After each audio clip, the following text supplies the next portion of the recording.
더마카와 함께 시선 집중의 문을 열겠습니다. 어서 오세요. 네, 안녕하세요. 더마카입니다. 에미졸라님이 날씨도 이제 따뜻해지고 있네요. 우리 정치도 따뜻해질 날이 다가오네요. 라고 보내주셨는데 너무 뜨거워서 문제 아닌가요? 아, 정치는? 네. 그렇죠. 대일 것 같아요. 그렇죠? 그죠. 반면에 정말 따뜻한 곳으로 찾아가신 분도 계십니다. 박지영님. 오늘은 나트랑에서 실시간 시선 집중합니다. 어디요? 나트랑. 그 어디 있는데요? 나트랑 어딘지 모르십니까? 몰라요. 베트남입니다. 아, 그런가요? 아, 핫한 지 꽤 됐는데 우리 제이비 비행기를 안 타셔가지고. 네, 못 타봤어요. 네, 그렇습니다. 요 좋대요. 네, 넘어가시고. 빅개님이 네. 아침 6시부터 2개월 딸과 22개월 딸이 김종배 할부지 목소리 듣고 싶다고 울어서 라디오 간만에 생방 듣습니다. 저 이거 잘못 읽은 줄 알았어요. 2개월 딸과 22개월 딸이요? 자매네 그러니까. 그죠? 근데 김종배 할부지 목소리 듣고 싶다고 정확한 표현을 이렇게 쓰셨어요. 울어 제끼면서 라디오를 틀어달라 하여. 2개월 딸이 옹알이 할 때 아닌가요? 말은 22개월 딸이 했겠죠. 그죠? 그러니까. 김종배 할부지 이렇게. 에이, 했겠어요. 아무튼 엄청 귀엽겠다. 아유. 어쨌든 자라나는 이 꿈나무들에게 네. 할부지가 한마디 하세요. 무럭무럭 건강하게만 커다오. 네. 굉장히 부드러운 목소리였네요. 제가 애들한테 얼마나 상냥한데요. 애들이 저를 피해서 그렇지. 아름다운 독도님, 대중교통으로 출퇴근하면서 이제 책 좀 읽겠거니 했는데 웬걸요. 아침에는 시선 집중 듣다 보면 회사 앞입니다. 그럼 들으셔야죠. 읽는 것보다는 들은 게 조금 듣는 게 좀 편하지 않나요? 그죠. 네, 그래도 오늘 시선 집중으로 시사 챙기기 시작입니다라고 보내주셨어요. 감사합니다. 그리고 박성남님이 제이비 봄이 오는 소리가 안 들리십니까? 제비를 봐야 봄이 오는 줄 알죠. 이제 본인이 제비라는 거를 제이비 인식하신 거군요. 네, 발음에 유의해 주세요. 이게 약간 이런 뜻인가? 알권리님이 밝은 옷 입으시라고 해서 오늘 밝은 옷 입고 오신 제이비. 전혀 의식 못했는데. 봄이라고 좀 밝은 색 입으셨냐고 제가 멘트를 쳐드리려고 그랬는데 아니셨군요. 꽃무늬 아니잖아요. 네. 종종 입고 왔는데. 네. 알겠습니다. 인사 여기까지 챙겨드리고 오늘 주목해야 할 첫 번째 뉴스 일단 오디오로 먼저 들어보시죠. 예, 사모님.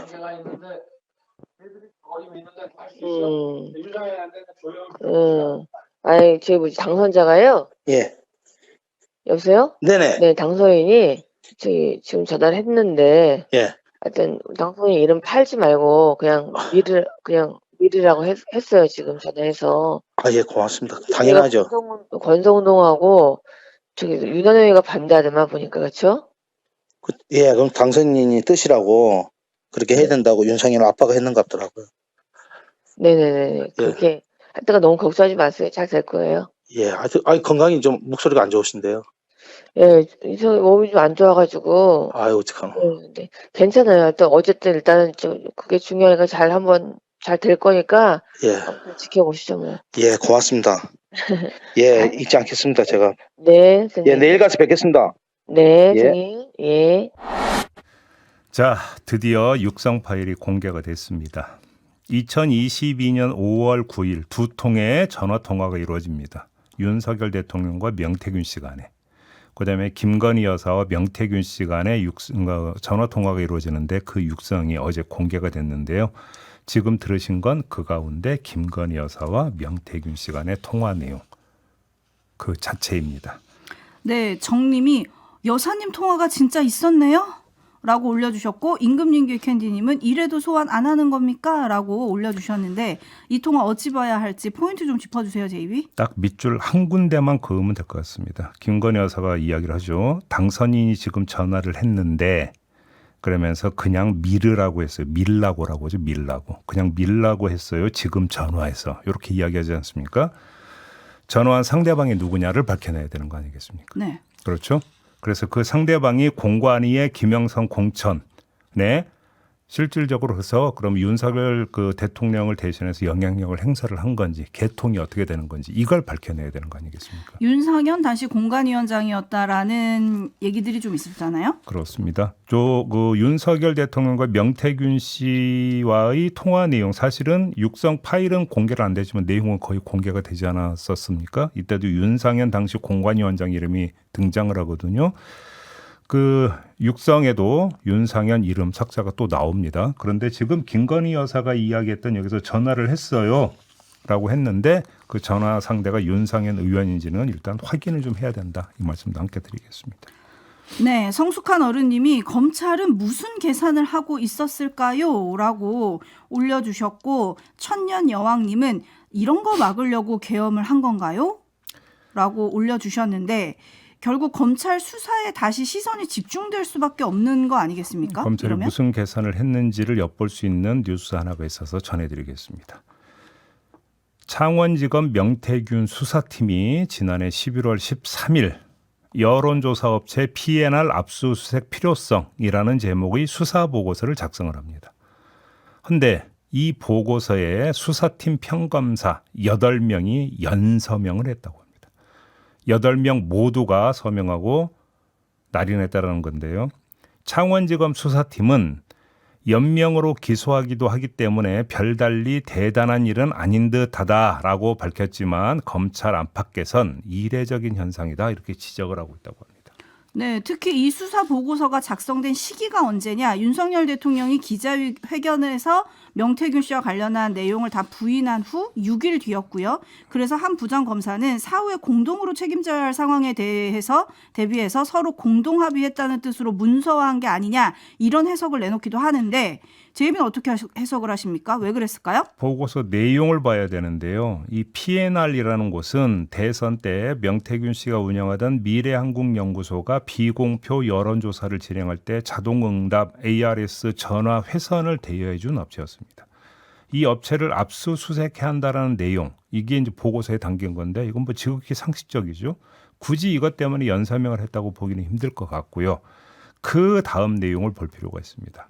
한 구절 그대로 읽어드리면 김건희 여사가 여론조사를 단순히 참고 삼아 제공받은 것을 넘어 윤석열 후보에게 유리한 여론조사를 명 씨에게 요청한 것이 아닌지 의심할 만한 정황이 있다라는 내용이 들어가 있습니다.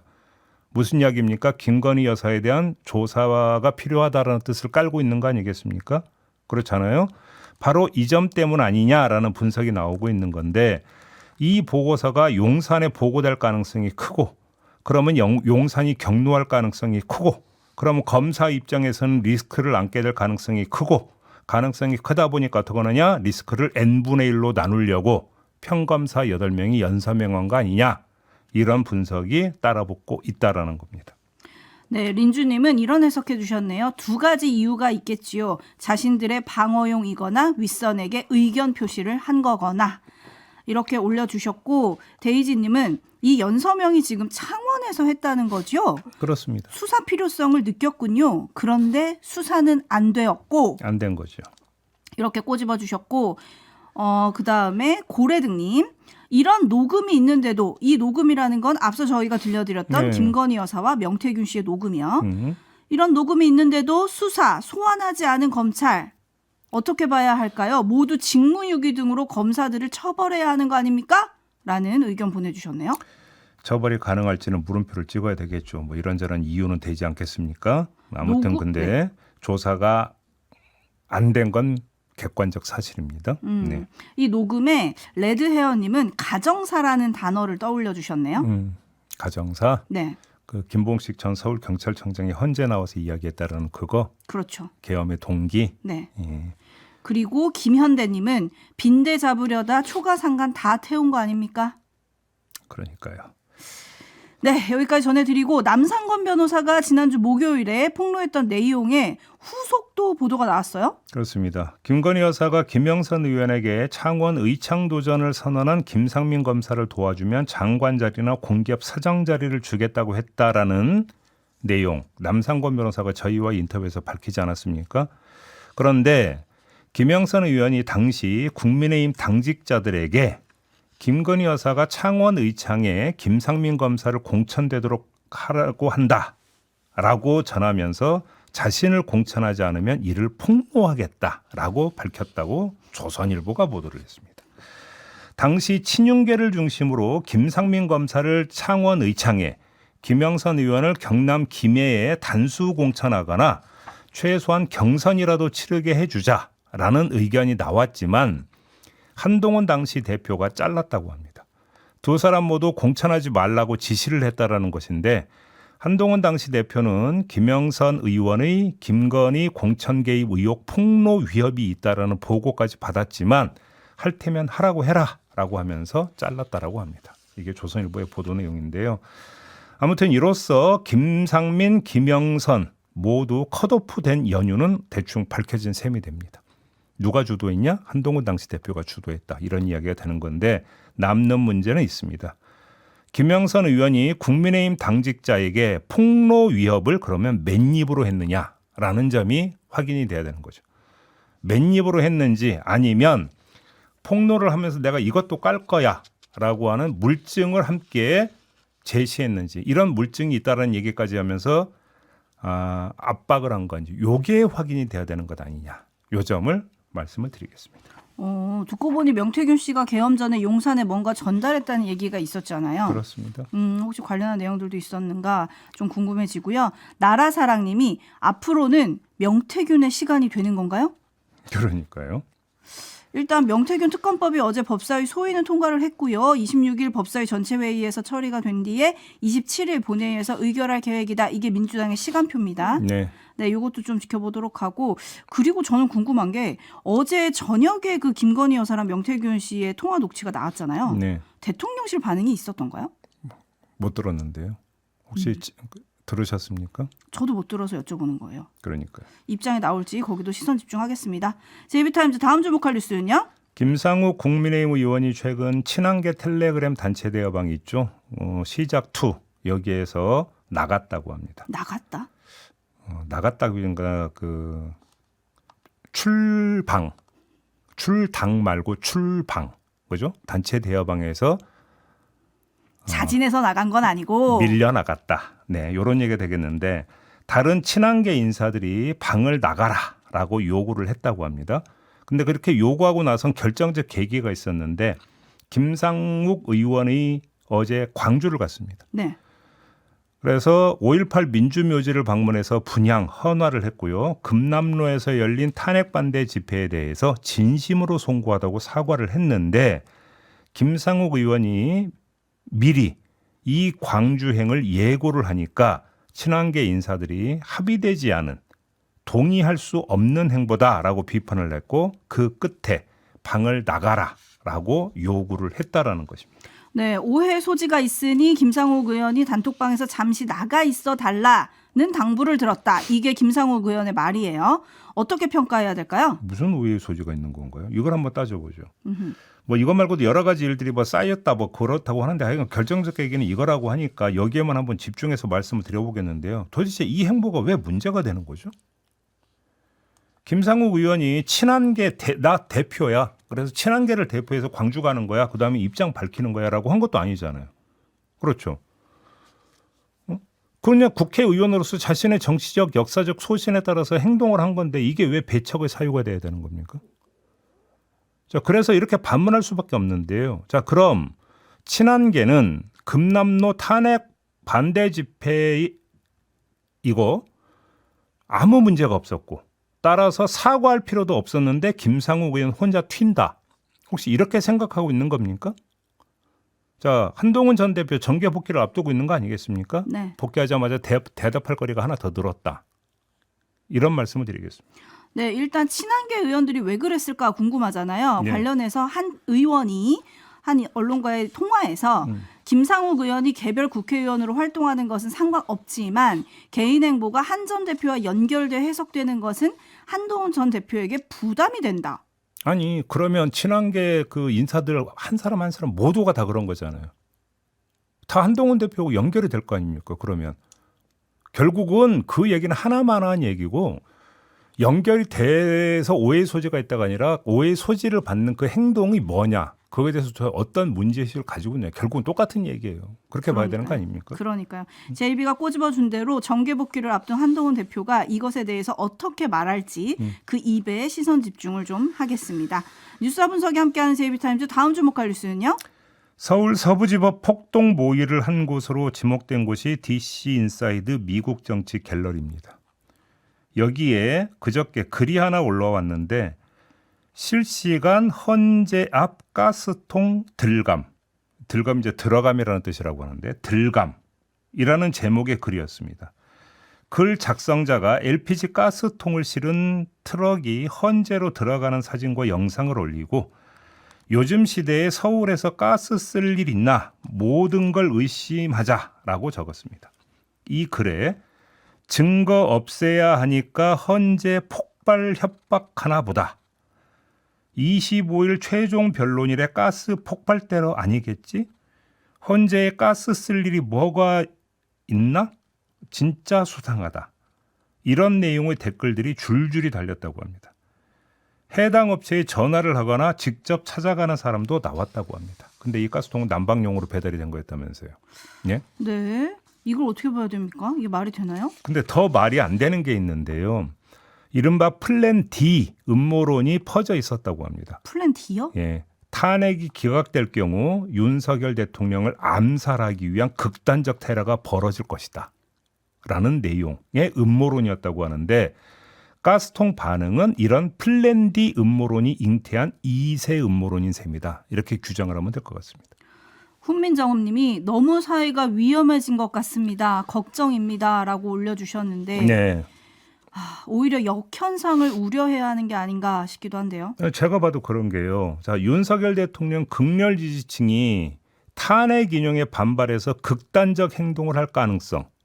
오히려 이걸 지금 경계를 해야 되는 거 아닙니까? 서울 서부지법 폭동 사태를 보면 그 가능성을 완전히 배제할 수 없는 것 아니겠습니까?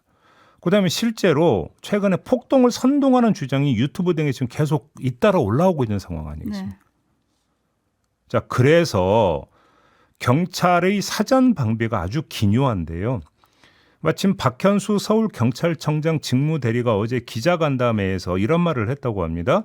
그러니까 윤석열 대통령에 대한 선고 당일에 경찰청에 가포 비상발령을 건의하려고 한다. 큰 집회가 예상되기 때문에 사고나 마찰이 발생하지 않도록 철저한 대비를 하려고 한다. 이렇게 말했다고 합니다. 가포 비상령은 경찰이 내릴 수 있는 최고 수준의 비상령입니다.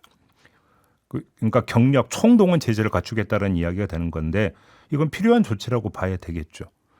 그리고 박현수 직대가 또 이런 말도 했다고 합니다. 사전 대비를 놓고 현재 관련 정보 활동과 안전사고 예방 활동을 하고 있다라는 말도 했다고 하는데 이건 더 필수가 되겠죠. 상황은 발생하고 나서 막는 게 아니라 발생하기 전에 막는 게 최선 아니겠습니까? 그런 점에서 필수라고 봐야 되는데 정보 활동을 하고 있다고 했습니다. 그러면 그 정보 활동의 대상에 보도에 따르면 커뮤니티 등에 지금 폭동 모의하는 것과 같은 글이 60건 정도가 올라왔다라는 것 아니겠습니까? 이거에 대해서도 수사를 지금 하고 있는 것인지 그래서 동태를 파악하고 있고 거기에 대해서 방비를 하고 있는 것인지 이게 궁금하고 걱정된다. 반드시 이거 지금 체크해야 된다. 이런 말씀을 드리겠습니다. 네, 제갈장량 조조님, 허허, 진짜 별의 별걸 다 걱정해야 하는 상황이네요. 라고 우려의 댓글 보내주셨고 네. 신원섭파님 제발 이성과 합리에 맞는 생각을 좀 합시다. 음모론 세상 답답합니다. 라고 올려주셨는데 3149님 잘 풀리면 소설가인데 왜들 음모론자가 되는 걸까요? 라고 올려주셨고 네. 이동진님 폭동, 선동죄 엄하게 다스려서 대한민국의 안정을 바랍니다. 라고 올려주셨어요. 당연히 그래야 되는 거 아니겠습니까? 오늘 오후 2시죠. 헌법재판소에서 윤석열 대통령 탄핵 심판 최후 변론이 있습니다. 네. 윤석열 대통령이 무슨 말을 할지 지금 여러 언론이 아침에 전망을 많이 내놨던데 일단 뭐 이제 최후 진술을 하게 되는데 시간 무제한이라는 거 아니겠습니까? 그렇다고 합니다. 윤석열 대통령이 지금 직접 쓰고 있다라는 것 아니겠습니까? 네.